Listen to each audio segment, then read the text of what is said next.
क्या लिया जाए क्लास 10th के बाद? एक ऐसा क्वेश्चन है जो आपके दिमाग में हर वक्त आएगा इस वक्त। बहुत सारे लोग अलग अलग चीज़ें बताएंगे, ये ले लो इसमें बहुत ज़्यादा फ़ायदा है, ये ले लो उसमें बहुत ज़्यादा फ़ायदा है। मैं आज आपके सामने कोई बहुत बड़ी बातें नहीं करने वाला हूँ। मैं आपका एक छोटा सा नहीं बल्कि बड़ा भाई ना भाई, आपका बड़ा भाई होने के नाते मैं आपको वो चीज़ें बताऊँगा कि हर एक चीज़ में क्या फ़ायदे हैं और क्या नुकसानात हैं। कौन भी कोई चीज़ आपसे क्या डिमांड कर रही है, क्योंकि अगर आप किसी चीज़ में जा रहे हो और आपको यही नहीं पता कि इसकी डिमांड क्या है, ये क्या एक्सपेक्ट करती है आपसे, आप किस फेज़ में रहें और कौन से माइंडसेट के साथ आप यहाँ आए, तब आप कोई काम नहीं कर सकते, राइट। अगर आप सपोज करो निकल गए ऐसे एम पे, ऐसे रास्ते पे जो अननोन है, जो पता ही नहीं कहाँ जाएगा, what to do at that time, nothing you have।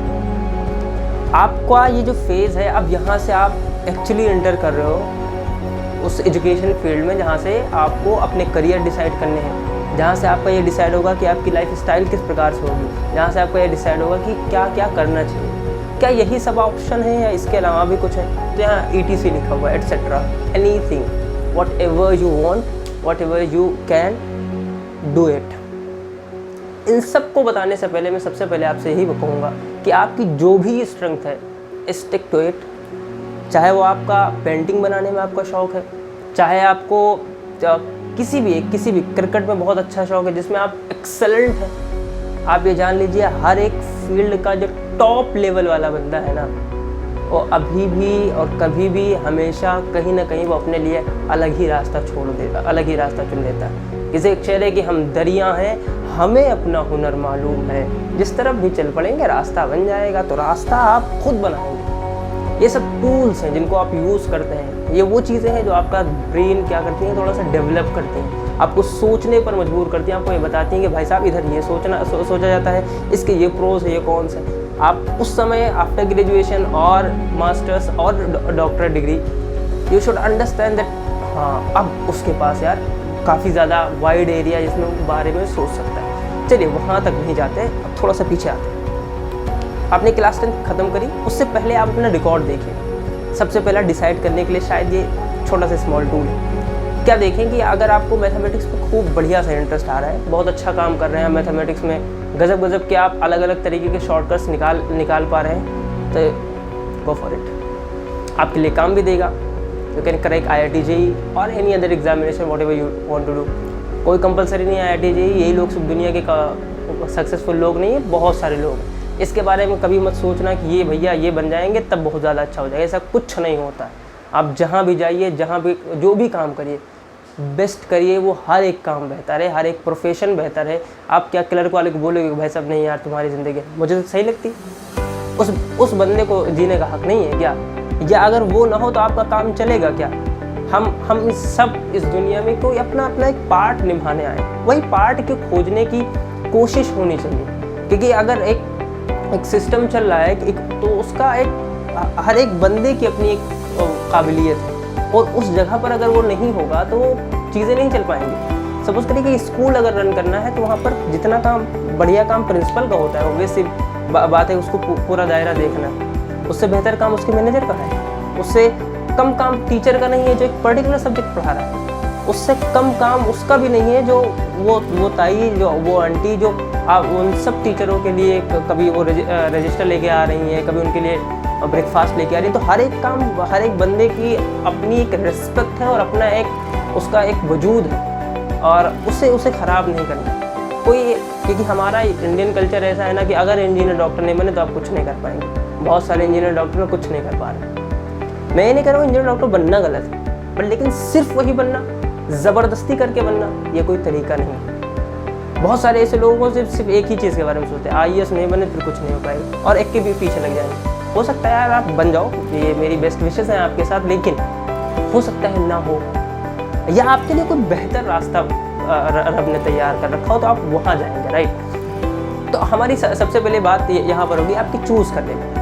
तो ये चूज़ करने के लिए इन तमाम चीज़ों को, तमाम फैक्टर्स को अपने साथ में रखिए। सबसे पहले अगर आपने डिसीजन को ले लिया है तो इसे करेक्ट करिए, बेहतर बनाइए, लोगों को दिखाइए कि हाँ हम इस डिसीजन के लिए बिल्कुल सही परफेक्ट बंदे हैं। जैसे अगर आपने मैथमेटिक्स ले ली है गलती से, देखिए पेरेंट्स का इन्वॉल्वमेंट बहुत ज़्यादा होता है। हमारे साथ यही हुआ है ना, कुछ भाई बायोलॉजी लेनी है तो बायोलॉजी लेनी, डॉक्टर बनना है, इसके अलावा कोई चारा नहीं।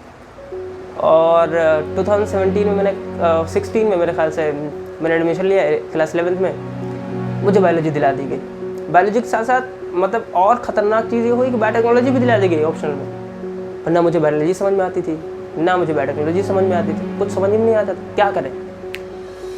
After 3 months vice principal sir के पास में गया, मैंने कहा कि सर मुझे चेंज करना है और मैं ऑप्शनल चाहता हूँ कि मेरा मैथमेटिक्स हो जाए। एक किसी बायोलॉजी वाले बंदे के लिए ऑप्शनल मैथमेटिक्स ये किसी मतलब क्या बोले ट्रेजेडी से कम नहीं है। आप खुद जानते होंगे, सुने होंगे कि बायोलॉजी वाले मैथ्स कितनी अच्छे जानते हैं, हम सब जानते हैं, दुनिया गवाह। तो मैंने मैथ्स ऑप्शनल क्योंकि आई लाइक इट, मुझे पसंद बहुत है, मैं इसके बारे में जानता हूँ, इसको कर सकता हूँ, मुझे अच्छा लगता है। मैथमेटिक्स एक ऐसा सब्जेक्ट है जिसको आप करते रहिए, थकेंगे नहीं, इतना खूबसूरत चैप्टर। लेकिन वो मेरे लिए, बहुत सारे लोगों के लिए मैथ्स का मतलब मेरी आत्मा तुम्हें हमेशा सताए कि भी होता है ना। तो उनके लिए अलग अलग डेफिनेशन है, उनके लिए अलग अलग मापदंड है जिसके थ्रू वो अपने आप को नापते हैं। तो दूसरी बात, सबसे पहली बात तो आपको ये समझना है कि आप किस में अच्छे हैं। दूसरी बात आप ये भी देख लीजिए कि हाँ इसका कितना स्कोप है आगे आपकी ज़िंदगी में जाके, क्या उस प्रोफेशन में आप बहुत बेहतर कर पाएंगे कि नहीं। तो मैं आपको बता दूं, आप कोई सा भी प्रोफेशन ले, बहुत बेहतर करने की हमेशा क्या है जगह है। लेकिन ये एक ऐसा प्रोफेशन है जहाँ पर बहुत ज़्यादा वैकेंसी, आप खुद जानते होंगे। We have seen the Covid second wave, बहुत सारी वेव्स हमने देखी और उसमें डॉक्टर की क्या अहमियत थी हम सब ने देखा। इंजीनियर का काम है बहुत बढ़िया काम, मैं खुद हूँ तो मैं बुराई थोड़ी ना करूँगा, लेकिन इनका काम ठीक ठाक है। तो इनकी वैकेंसी भी खूब ज़्यादा है। तो यहाँ पर अगर आप पहुँच गए, एक बढ़िया से रेप्यूटेड नीट क्रैक कर लिया और आप वहाँ पहुँच गए, तो आपकी ये जान दीजिए कि आप जॉबलेस तो बिल्कुल नहीं रहेंगे। कहीं से भी आपने देखा होगा कोई छोटा से भी डॉक्टर है ना, अगर वो एक झोला छाप भी तो बढ़िया कमाता पैसा। तो क्योंकि रिक्वायरमेंट है, हमारे पास उतने डॉक्टर्स मौजूद नहीं हिंदुस्तान में जितने ज़्यादा पॉपुलेशन है। तो उस हिसाब से आप अपने आप को देखिए कि यार अगर हम इस प्रोफेशन में जा सकते हैं तो ठीक है, फोर्स नहीं है कोई। ये प्रोफेशन है जहाँ पर जॉब की कमी नहीं। यहाँ इस प्रोफेशन में जॉब की कमी तो मैं नहीं कहूँगा, लेकिन अगर आप टॉप इंस्टीट्यूट में तो आप जॉब की कमी का होगी नहीं कभी। अगर आप कभी यहाँ पर पहुँचे और यहाँ IITs में पहुँच गए है ना, NITs में है, बिट्स में है, और ये जितने भी VIT मान लेते हैं, तो ये जो टॉप इंस्टीट्यूट है, अगर इसमें आप पहुँचे और तो आप जॉब की कमी नहीं है। तो मैं सिंपल सी बात ये कहना चाहूँ, बहुत ज़्यादा कहीं पे ऐसा है कि बहुत ज़्यादा स्पेस बची है अभी काम करने के लिए, अभी बहुत ज़्यादा स्पेस है, वो स्पेस ही है।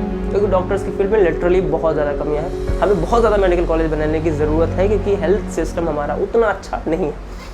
कॉमर्स की फील्ड, चार्टर्ड अकाउंटेंट का नाम सुना होगा, सबसे पहला दिमाग वहीं जाता है। इसके थ्रू कई सारे और भी काम है जो आप कर सकते हैं। ये बहुत सारे लोग तब लेते हैं कि जब उनको लगता है बहुत आसान। देखो कोई भी इसमें जितने भी आपको दिख रहे हैं, कोई भी आसान नहीं है।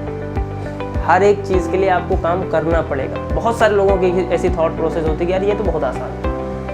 देखिए मैं आपको बताऊं, आप कभी इतने छोटू से थे, बहुत छोटू से इतने बड़े का आप पैदा हुए, अगर मैं उस वक्त आपसे बोलता कि आप बेटा ऐसा काम करिए कि मोटरसाइकिल ले लीजिए और थोड़ा सा घूम आइए 4 किलोमीटर तक, आपसे वो काम नहीं होगा। रीज़न, क्योंकि आप उसके कैपेबल नहीं। तो जब भी कभी कोई भी काम आप अगर उसकी अपर लिमिट को क्रॉस करते हैं, जितनी उसकी एक्टिवेशन एनर्जी है, सपोज करिए कि ये काम करने के लिए आपको इतनी एनर्जी एटलीस्ट आपको देनी पड़ेगी, अगर आप इतनी एनर्जी प्रोवाइड करते हैं वो काम आसानी के साथ हो जाएगा, अदरवाइज वो काम नहीं होगा। कोई भी काम छोटा या बड़ा नहीं होता है। रेस शाहरुख खान का डायलॉग है, या कोई भी धंधा छोटा या बड़ा नहीं। तो जाहिर सी बात वैसे भी कोई भी यहाँ पर जो भी आपको सब्जेक्ट दिख रहे हैं आसान नहीं है। ह्यूमैनिटीज़ को लोग बहुत आसान समझते हैं, इकोनॉमिक्स समझने में हालत ख़राब हो जाएगी, पॉलिटिक्स आपको लॉज याद करने। लेकिन यही चीज़ें जब इंटरेस्टिंग बन जाती हैं, एक बंदे को बहुत समझ में आ रही है, इसका पैशन है क्या लॉयर बनना, तो उसके लिए बहुत आसान है पॉलिटिक्स, उसे समझ में आती है पॉलिटिक्स, वो समझता है, उसे फील करता है, उसे महसूस करता है, तो उसके लिए वो ह्यूमैनिटीज़ आसान हो जाएगी। उसे समझ में आता है कि यार ये जो जितने भी सिस्टम चल रहे हैं कैसे चल रहे हैं, इनका अकाउंट कैसे हैंडल करना है, उसको समझ में आता है तो कॉमर्स वो कर लेगा। उसे ये समझ में आ रहा है कि बॉडी के जो जितनी भी फंक्शनिंग हो रही है, हमारे सराउंडिंग में जितने भी पेड़ पौधे किस तरह वर्क कर रहे हैं, तो उसे डॉक्टर बनने में समस्या नहीं होगी। अगर उसे इतना समझ में आता है कि वो चीज़ों को एनालिटिकल वे में महसूस कर सकता है, वो हर एक चीज़ में कुछ ना कुछ इंजीनियरिंग वाला दिमाग लगा पा रहा है, तो उसके लिए IIT बड़ी बात नहीं है। हमारे और आप जैसे लोग ही निकालते हैं, और लोग बाहर से अब दूसरे गोला से नहीं आते हैं यहाँ पर निकालने के लिए, हम और आप ही निकालते हैं। ज़रूरत क्या है, ये जो एक्टिवेशन एनर्जी किसी की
कोई न्यूमेरिकल सॉल्व नहीं करना, इसका कोई लॉजिक भी नहीं, इलॉजिकल है, और इसी वजह से फिजिक्स उनकी बहुत ख़राब होती है। फिजिक्स में बेसिकली क्या है, मैथमेटिक्स है, बहुत तगड़ी मैथमेटिक्स है, क्योंकि वहाँ पर इंटीग्रेशन आता है, वहाँ पर डिफरेंशिएशन आता है। आप उसको कैसे सॉल्व करेंगे, नहीं हो पाएगा, नहीं कर पाएंगे। उसके लिए आपको क्या ज़रूरी है कि इन चीज़ों को हटा दिया जाए। अगर ऐसा पॉसिबल हो पाया इस साल से, तब आपके लिए थोड़ा सा और बेहतर हो जाएगा। आपने बायोलॉजी ली, और बायोलॉजी के साथ आपने केमिस्ट्री ली, और उसके साथ आपने बायोटेक्नोलॉजी ली, ताकि थोड़ा सा और आपका जो दायरा है किसके लिए, सब्जेक्ट पढ़ने के लिए और बढ़ जाए। उसके बारे में आप थोड़ी और जानकारी हासिल कर सके। जेनेटिक का और कुछ और अगर सब्जेक्ट अगर हमारे पास ऐड होता है, तो आप उसके बारे में थोड़ा सा और बेहतर समझ सकते हैं। तो कई सारी ऐसी चीज़ें हैं, अगर ये एजुकेशन पॉलिसी चेंज होती है तो इसमें आपको बहुत बेनिफिट मिलेगा। तो ये तमाम चीज़ें हैं जिनको आप ले सकते हैं। और भी कुछ चीज़ें होंगी, आर्ट्स वगैरह भी होते हैं, तो उनको भी अगर आप बहुत गुड इनफ हैं, अगर आपकी आर्ट को देख के आपकी जो आर्ट वाली मैडम वो खुश हो जा रही है ना, तो ले लो, अरे कमाल ही कर दो। ऐसा नहीं कि आर्ट वालों के लिए काम नहीं, बहुत ज़्यादा काम है। कोई सा भी काम छोटा या बड़ा नहीं होता है। परफेक्शनिस्ट चाहिए आपको बेहतर बनना है, उसी तरीके से आप अपने सब्जेक्ट का चुनाव करिए, जिसमें भी आपको मन लगता है। फलाने के ना सुनो कि वो कुछ क्या कह रहे हैं, धमाके के भी ना सुनो, किसी की नहीं सुननी है। बहुत सारे सजेशंस नहीं ले रहे हैं। आप अपने आप को काम रखिए, सोचिए, बताइए, पूछिए खुद से कि हम कौन सा सब्जेक्ट पढ़ने में सबसे ज़्यादा ईजी होगा, और उसी हिसाब से अपने आप को तैयार करिए, प्रिपेयर करिए। उसके लिए देखिए क्या क्या ऑप्शंस है, करियर ऑप्शंस क्या है, वहाँ पर क्या कर सकते हैं। इन तमाम चीज़ों को अगर आप देखेंगे तो एक बेहतर स्थिति, एक बेहतर प्रोफेशन में आप जाएंगे, बेहतर इंसान बनेंगे। उम्मीद करते हैं कि आपको ये जो भी हमारी छोटी मोटी सलाह है आपको समझ में आई होंगी। उसी तरीके से अपना करिए। Best of luck for your future.